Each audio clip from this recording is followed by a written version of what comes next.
হঠাৎ করে একদিনের জন্য বাবার বাড়ি চলে আসলাম। বাবার বাড়ি যেহেতু কাছে, তো আসতে যেতে কিন্তু কোনো সময় লাগে না আর কি। তো টাইম টেবিলের অত ব্যালেন্স থাকে না, ইচ্ছা করলে চলে যেতে পারি, এটা একটা কিন্তু বড় শান্তি। তো যেহেতু আমরা বরিশাল্লা, তো বরিশাল্লাদের পেয়ারা গাছ না থাকলে কি আর হয়, পেয়ারা থাকবে, হাতে পারবো, খাবো, এটাই তো মজা। এদিকে দেখি আমার মা আবার একটা নতুন চুলা বানাইছে, চুলাটা দেখার জন্য ডাকছে যে এই বানাইছি দেখতে আসো। এই যে আসার পর দেখলাম যে চুলাটা আর কি ধোয়া পাইপ দিয়ে আর কি পাইপ লাগানো হবে, তো পাইপ দিয়ে বের হবে, এই জন্য দুইটা আটকাইয়া পাইপ দিয়ে কিরকম বের হয় এটা চেক করার জন্য মূলত আজকে ভিজা চুলায় জাল ধরাইছে। তো আর জালটা আমি ধরাইতে বলছিলাম যে জাল ধরাই দেখি যে কেমন ধোয়াটা বের হয়, যদি ভালো বের না হয় তাহলে আমরা নর্মাল যে চুলা ওইগুলো বানাই ফেলাবো, আর যদি বের হয় তাহলে সিমেন্টের পাইপ পাই না, ওগুলো আবার লাগিয়ে দেবো। এদিকে আমার মা আবার ভুড়ি রান্না করতেছে, যেহেতু একদিনের জন্য গেছি তাড়াতাড়ি চলে আসতে হবে। মা বাদে আমরা সবাই ভুড়ি পছন্দ করি, এজন্য মা রান্না করতেছে, যেহেতু আমরা সবাই একসাথে খাইতে পারি। তারপর দুপুরে খাওয়া দাওয়া শেষ করে আমরা বরিশাল চলে আসলাম। তো বরিশালে আসার পর আমার একটু কাজ ছিল আর কি, অনেকদিন যাবতই করব করা হয় না। আমার একটা সোফার কাভার চেঞ্জ করব, যে নতুন একটা লাগাবো, তো করার জন্য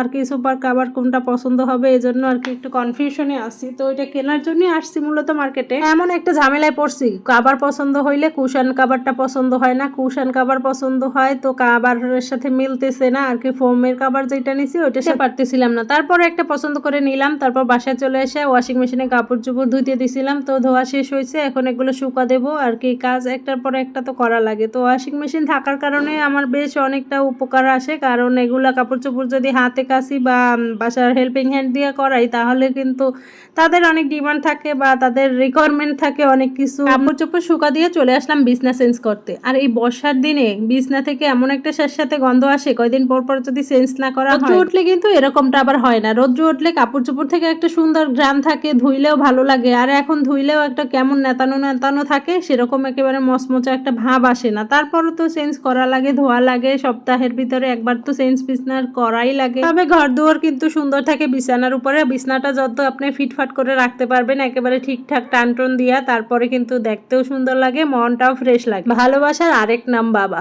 আসলে বাবাকে কিন্তু তার সন্তানরা খুব ভালোবাসে, হয়তো কেউ বলতে পারে কেউ পারে না। আমার ছেলেমেয়েরাও তার বাবাকে কিন্তু খুব ভালোবাসে। এই যে বৃষ্টিতে ভিজেও কিন্তু কোচিং এ আছে, টাইম হয়ে গেছে, এই জন্য কোচিং থেকে নিয়ে আসতে গেছে। আর এদিকে বাসায় আমার যে কাজ থাকে আমার তো সেই কাজ করতেই হবে। এই যে গুছ গাছ, এই যে ঝাড়া মোছা, এগুলো তো আমার নিত্য প্রয়োজনীয় সঙ্গী আর কি। এগুলো না করলে ভালো লাগে না, একটু গুছানো গাছানো থাকলে সবারই ভালো লাগে। কিন্তু এই যে আমার ড্রয়িং রুমের আর কি পূর্ববর্তী লুকটা ছিল, আর এই হলো বর্তমান লুক আর কি। এটার সাথে এটা ডিফারেন্সটা বোঝানোর জন্য আমি জাস্ট ভিডিওটা করছিলাম যে কেমন লাগে, আগে কেমন ছিল আর এখন কেমন করলাম। আপনারা কিন্তু অবশ্যই জানাবেন আগেরটা ভালো ছিল নাকি এখনটা সুন্দর হয়েছে।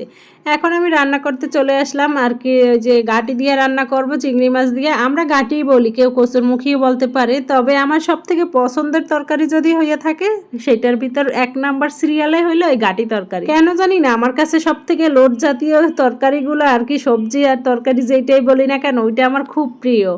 আর এই যে সকালবেলা কতগুলা রুটি আর কি বানানোর পরে সেকে রাখছিলাম, কারণ রাতে আবার খাওয়ার জন্য ওই সময় শুধু একটু ভাজা দিলেই হবে। তো ভিডিওটা আজকে আর বেশি বড় করবো না, সবাই ভালো থাকবেন, আল্লাহ হাফেজ।